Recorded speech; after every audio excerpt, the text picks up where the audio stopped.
Студио Манхатън.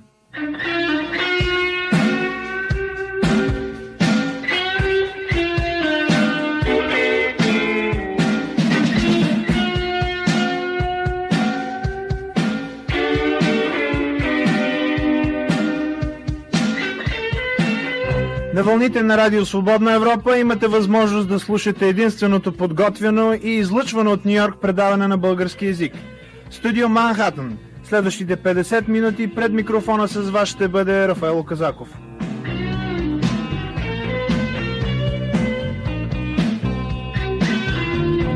През тези септемврийски дни Нью-Йорк е доста приятен. Времето е непрекалено горещо, хората се завръщат от отпуски, галериите в квартала Сохо на рояци откриват нови изложби. Едно от моите любими места е книжарницата Barnes & Noble на Бродуей в горната част на Манхатън. Много хора използват за библиотека, защото освен просторния и приятен интериор, в нея има множество маси и столове, които не само предразполагат, но и те подканват да се разположиш удобно с книга в ръка. Една моя позната, която е студентка, учи там за изпити. Управата въобще не я притеснява, както и не притеснява никого от четящите, и тя ползва всички книги, които са й необходими, доста скъпи, трябва да добавя, без да се налага да ги купува. Един от пазачите ми каза: хората съвсем забравят къде са. Един младеж вчера ме попита: къде се намират ксероксите?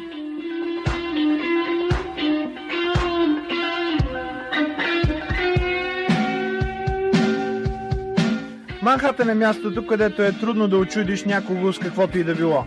Една от причините е, че има толкова много странни типове, които се стараят именно това да правят, да очудват другите. Една от новите моди, които забелязвам напоследък по улиците на Гринвич Вилидж, е да ходиш по улицата с увита около тялото домашна змия. Тя е обикновено боа или питон. Цените започват от $65 за най-разпространената порода и стигат до около 5000 за рядък екземпляр питон албинос.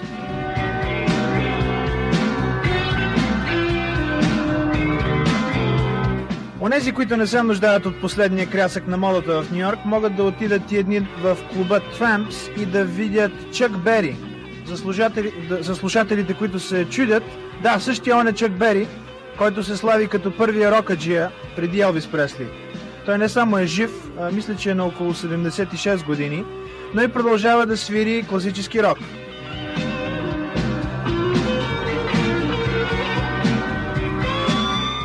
Последните дни в пощенската кутия на студио Манхатън отново нямаше писма с отговори на музикалната загадка, затова пак няма да съобщя победител. В края на предаването ще можете да чуете новата загадка, а междувременно аз ще очаквам писма, за да обявя победителя в някои от следващите предавания. Победителят, както знаете, получава компакт диск. Освен загадка, в предаването съм включил и интервю с Вероника Вира, основателка и собственичка на единственото в света училище за трансвестити. Също така заключение на разговора ми с доктор Енрики Силенко, изпълнение на Пати Смит, Рут Браун, Сара Маклахан.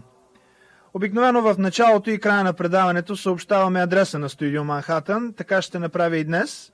Адресът е Radio Free Europe, Broadcasting for Bulgaria, Room 30-116, 26 Federal Plaza, New York, New York 10278, United States of America.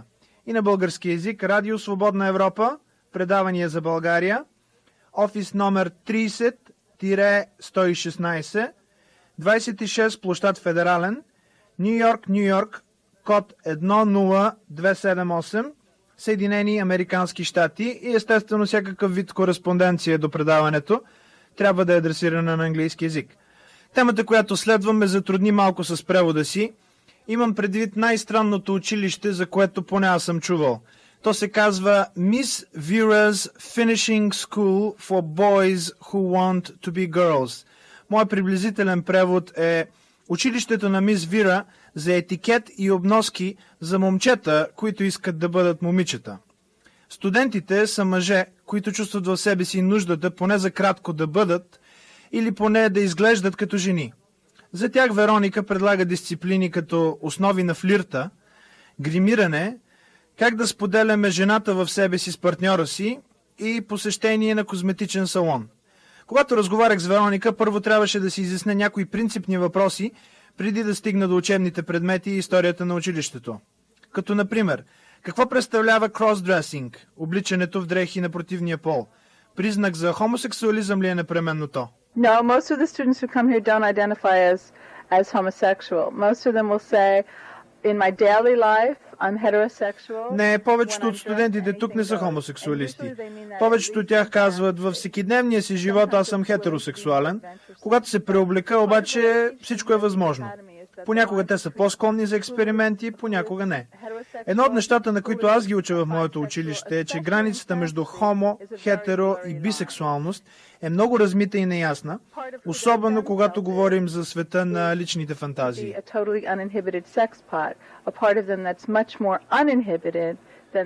Аз им казвам, казвате, че имате фантазии, които ви карат да се чувствате неудобно. Това е защото във вас живее женското начало, което иска свобода, емоционална, чувствена свобода. Мъжът не винаги е готов да превърне фантазията си в действие, но тя продължава да съществува и това е нормално.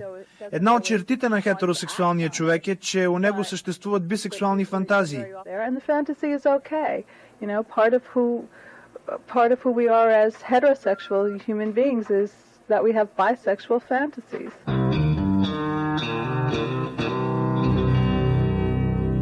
Most of my students have been dressing since they were very young, have either dressed or felt this desire to dress since the time they were children. Повечето от студентите ми се обличат в женски дрехи от най-ранна възраст. Още от деца те или изпитват нуждата да се обличат, или са го правили.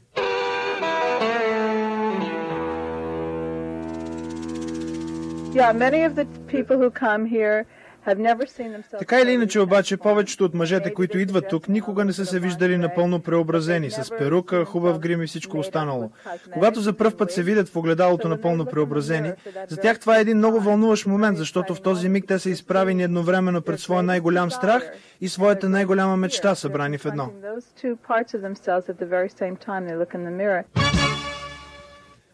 Индивидуално ли се провеждат занятията, попитах я. Students are taught usually two-on-one. It's usually myself and one of our other deans who's conducting a class with the student. So it's usually two instructors and one student. Обикновено присъстваме аз, студента и някоя от деканките по различните дисциплини, така че са двама преподаватели и един студент. Както ми обясни Вероника, има деканки по различните дисциплини, например козметология, фотография за студентите, които искат да си направят професионален фотопортрет.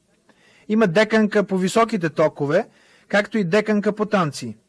Предметите, които ще включва курса на обучение на всеки индивидуален студент, се определя от нуждите му, също така преценката на Вероника, както и дълбочината на джоба на студента, тъй като 2 учебни часа струват $300, които Вероника приема само в нови, неизмачкани банкноти в розов плик. Почти всичко в академията е розово. Пердетата, мебелировката, както и визитната картичка и бланката на училището.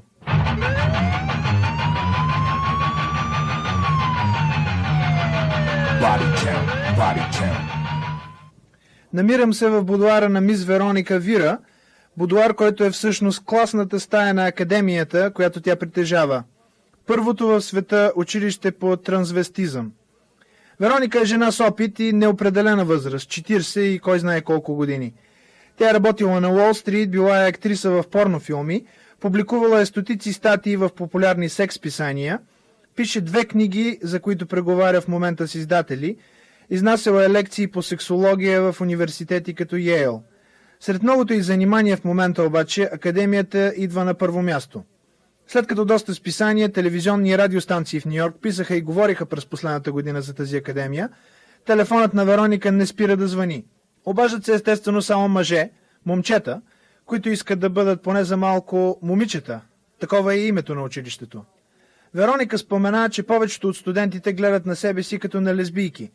За момент аз се обърках, но после разплетох конците. Естествено, те са мъже, но в училището на Вероника се превръщат в жени.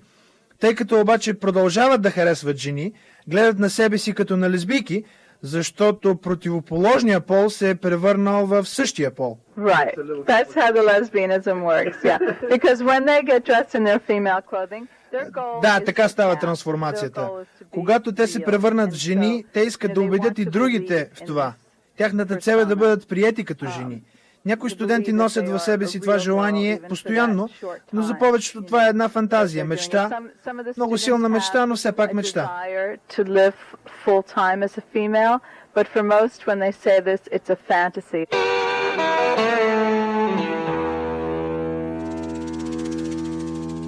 Слушате предаването Студио Манхатън на Радио Свободна Европа. Пред микрофона е Рафаел Казаков. Имах възможност да разговарям по телефона с двама от студентите на Вероника.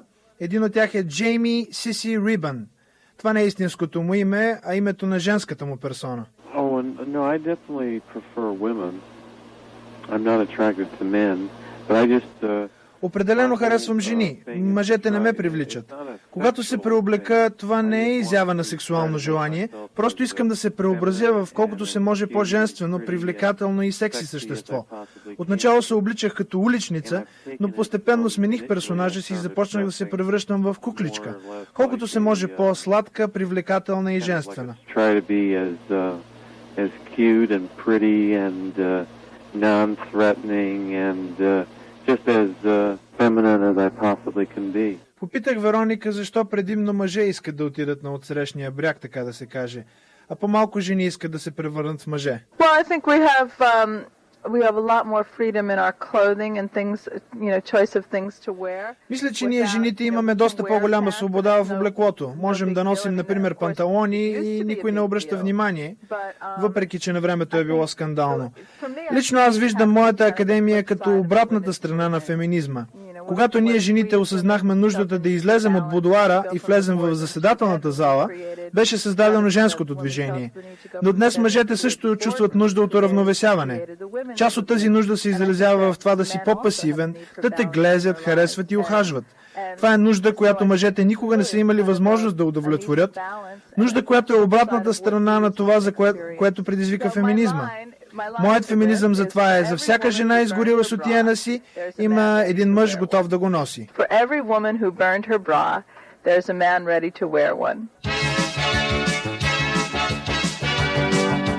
Радио Свободна Европа. Радио Свободна Европа.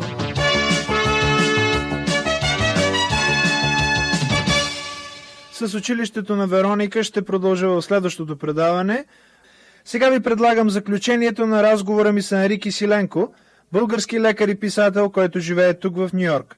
Енри споделя някои мисли за особено интересни философски и морални въпроси, на които го навежда практиката му на лекар. Аз вече се бях приготвил да изключвам касетофона, когато Енри ме помоли да го оставя да се върти. Попитах го за какво още иска да говориме. За нещо, което говорихме просто преди, за тая дилема, която възниква тук поради изключително бързото развитие на медицинската техника, става възможно да се спасяват хора или да се поддържа живот, който само преди 20 или 30 години назад би било невъзможно. В същото време нашите морални възгледи или етичните норми, които съществуват и които са били изграждани с течение на хилядолетия въз основа на религия или въз основа на емпиричен житейски опит, са все още същите. Все още етичната норма, която обуславя що е то лекарски дълг, казва, че лекарят трябва да спаси, да поддържа живота на пациента при всички случаи, каквото и да става. В един момент понятието за лекарски дълг влиза в противоречие с техническите възможности на медицинската професия. Аз самия бях свидетел и работих в интензивното отделение, в което живота на един човек, който във всички останали свои аспекти е на практика мъртъв, бе изкуствено продължаван в течение на месеци. В резултат на подобни инциденти възникват изключително сложни морални дилеми, които на този етап може би не стоят пред българската медицина, но рано или късно ще стоят пред абсолютно всяка здравеопазна система на света и пред абсолютно всеки лекар. А именно, доколко е морално да се използва тази наистина богоподобна сила да поддържаш човешкия живот или по-точно функциите на човешкото тяло, не точно човешкия живот. Това насочва мислите към това какво въобще е живот, къде започва и къде свършва той. Полемиката за аборта тук, като че ли е в същия порядък на проблеми, защото спорът за това къде започва човешкия живот и спорът къде завършва той. Мен струва просто поради това, че и социалната структура, и технологичния напредък в Америка е доведен до крайност. Точно тук в най-голяма степен се проявява и неадекватността на старите етични и морални норми, които до голяма степен управляваха живота на човечеството в течение на хилядолетия. Просто този проблем за живота на неродения плод не би съществувал преди 50 години, защото тогава не съществуваше ултразвук, с който въобще да бъде погледнато как изглежда този нероден живот. Проблема за края на човешкия живот не би съществувал дори 30 години назад, защото тогава не съществуваха такива уреди като вътречерепни измерители на налягането, като съвременни вентилационни системи, като изкуствени сърца. Всички тези проблеми възникват през последните десетилетия и в един момент това е част да се върнем и към темата за модернизацията на социалните отношения в американското общество. През всички векове до сега основната причина за хората, които тласкат всяко семейство да има деца, е, че тези деца, колкото повече деца има семейството, толкова повече работна ръка има това семейство и повече ще просперира. И от друга гледна точка, единственият начин на възрастните в това семейство да оцелеят е ако те са оставили след себе си деца, които да се грижат за тях. В днешното общество възрастните хора не се нуждаят от своите деца за да оцелеят, те си имат своите пенсионни фондове и застраховки. Броя на децата по никакъв начин не се отразява на благополучието на родителите, напротив, до известна степен, колкото повече деца има на семейство, толкова по-трудно е родителите да бъдат благополучни. Тоест, наличните социални връзки, наличните модерни технологии и технически постижения в един момент правят съществуващите етични норми и морални възгледи неадекватни. Били те нормите на християнската религия или били те доста разтегливите норми на абстрактния хуманизъм. Дори в един момент дори и те стават неадекватни и цялото, силна дума е да кажа цялото общество, но поне тази част от обществото, която си задава етични въпроси и разсъждава от морална гледна точка, се чувства в състояние на криза. Просто този проблем, особено за лекарската професия, стои с изключителна сила и конкретност. Аз не знам дали моите колеги в България се сблъскват с този проблем в такава сила, в такава конкретност. Например, когато през нощта бъде извикан от сестрата до леглото на 20 и няколко годишна жена, която е на практика в последните стадии на СПИН и която пред очите ми се опитва да умре. В смисъл, дишането й се забавя, сърцето й престава да бие. Аз знам, че благодарение на техниката и на уменията, с които разполагат лекарите в болницата, достатъчно е просто да започне процедурата по нейното спасяване и само след 15 минути тя ще има всички необходими медикаменти в кръвта си и ще бъде свързана с най-малкото 4 машини, които ще продължат нейния живот. На практика неизвестно количество време, може и месеци, с техниката, с която се разполага тук. Болницата има определени процедури какво да се прави в такива случаи, които следвам и това до голяма степен облегчава на ниво действие. Но това, на ниво отговорност. Но това в никакъв случай не облегчава чисто моралната дилема. Дали аз извършвам нещо добро за този пациент или на практика удължавам нейните мъки и се явявам нейн предсмъртен мъчител. Отново Ню Йорк в това отношение е един от първите щати, които по законодателен път въведе понятието за здравен настоятел и също понятието за завещание да не се рехабилитира.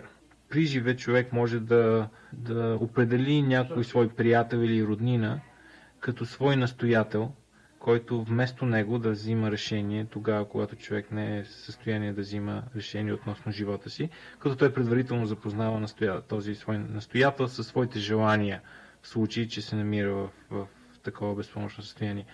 И другото е завещание да не се спасява живот, да го кажа с прости думи, т.е. човек, докато ще е жив и в състояние да взима решение за себе си, може писмено да остави завещание, с което освобождава лекарите от задължението да се опитват да го запазят, да възстановят живота му или да се опитват да продължат живота му тогава, когато на практика това по-дългата прогноза е безнадежна. Това освобождава докторите от отговорността пред закона. Това развързва ръцете на докторите легално. Но отново остава моралната дилема. Тук пък вече опираме до едно друго огромно противоречие, което също е до голяма степен непознато в България. Противоречието между лекарския дълг и личната свобода на пациента. Личната свобода на личността просто в Америка е на изключително висока почит. И в още по-голяма степен, когато тази личност е пациент. В България по-голямата част от здравните решения се взимат от лекарите без особено участие на пациентите в това, докато тук закона задължава лекарите да информират пациентите за абсолютно всяка процедура, която ще бъде извършена и да имат съгласието на пациента за тази процедура, в някои случаи писменото съгласие. Също така пациентът има право да откаже медицинска помощ, дори когато това застрашава живота му. Мен ми се струва, че до голяма степен индивидуалният възглед за живот, за начало или край на живота, за качество на живота, което е едно друго понятие, което е на изключителна почит в Америка и е до голяма степен непонятно за човек от Източна Европа. Всички тези понятия и съдържанието им и отношението към тях се определя до голяма степен от същите тези първи 7 години, които определят и това как се храним на масата. Говоря всичко това, изхождайки отново от личен опит.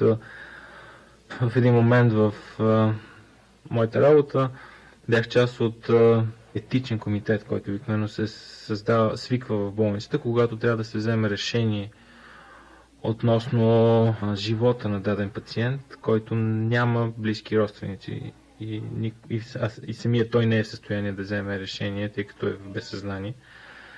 И трябва да се вземе решение дали този пациент да се държи на машини и да се продължи живота му, или той да бъде оставен да умре. И в този момент отново аз бях поставен в тази неудобна позиция на човек, който реално трябва да вземе решение, вместо абстрактно да дискутира философска дилема.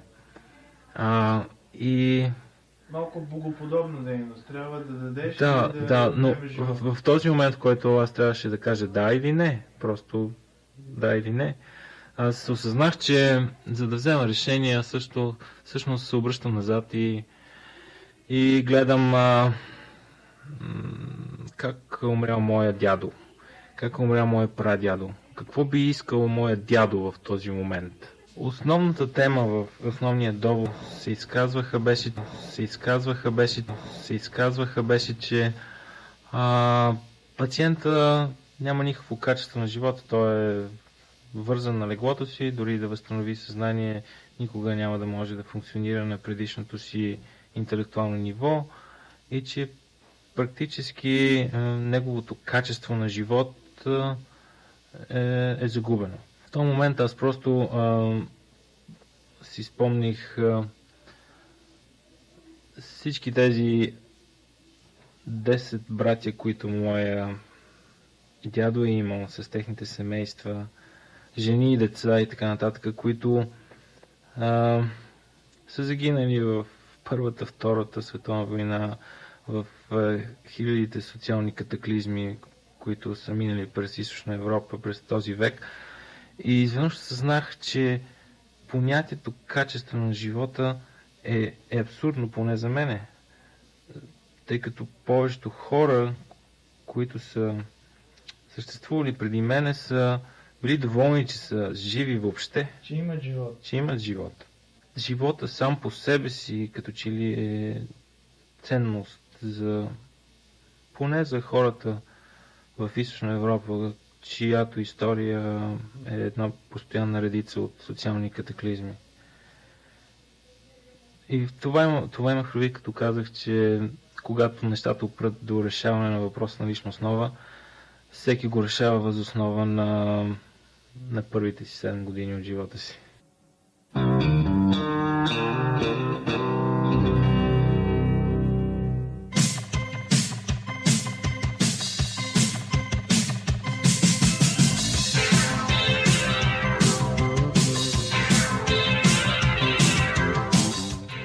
Името Тифани е синонимно с лукс и богатство не само в Ню-Йорк. Почти винаги, когато минавам край този бижутерски магазин в най-скъпата част на Манхатън, се спирам за момент пред главозамайващите му витрини и се чудя за колко ли милиони долара скъпоценности се крият за тях. Явно, измъчвани от подобни въпроси, няколко юнаци се опитаха в началото на септември да облегчат магазина от част от стоката му. Те се справиха доста успешно.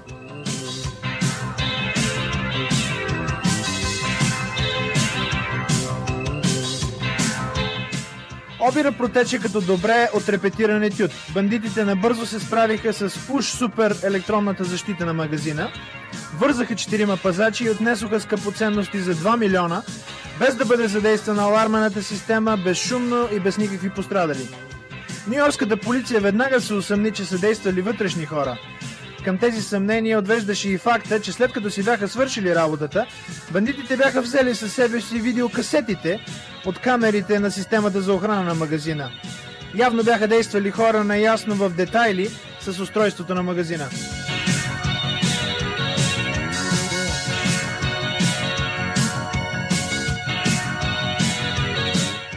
Плячката се изчислява на около 2 милиона долара. Бандитите бяха действали много селективно, подбирайки само отделни часовници и украшения. Въпреки че не е ясно точно защо, супер скъпите жълти диаманти на Тифани, които са нещо като запазена марка, не бяха пипнати. Извършителите на обира бяха заловени от полицията, след като се опитаха да превърнат откраднатото в сухи пари по един начин достоен за криминална комедия, продавайки диамантените украшения за 1/10 от цената им на нюйоркските улици.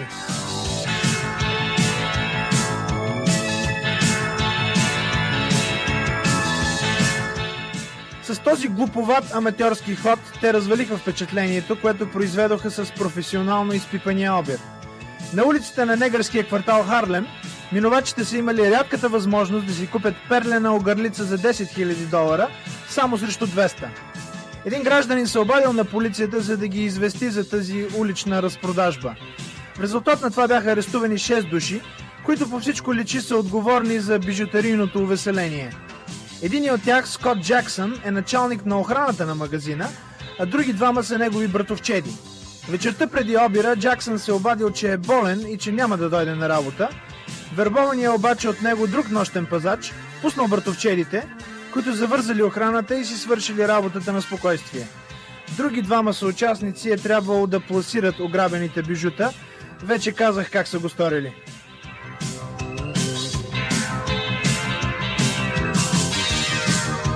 Студио Манхатън е към края си. Негов автор и водещ днес беше Рафаело Казаков. Благодаря на тон режисьора Престън Тръслър и се разделям с вас от Ню-Йорк с едно изпълнение на Роберто Перера от албума му Еротика.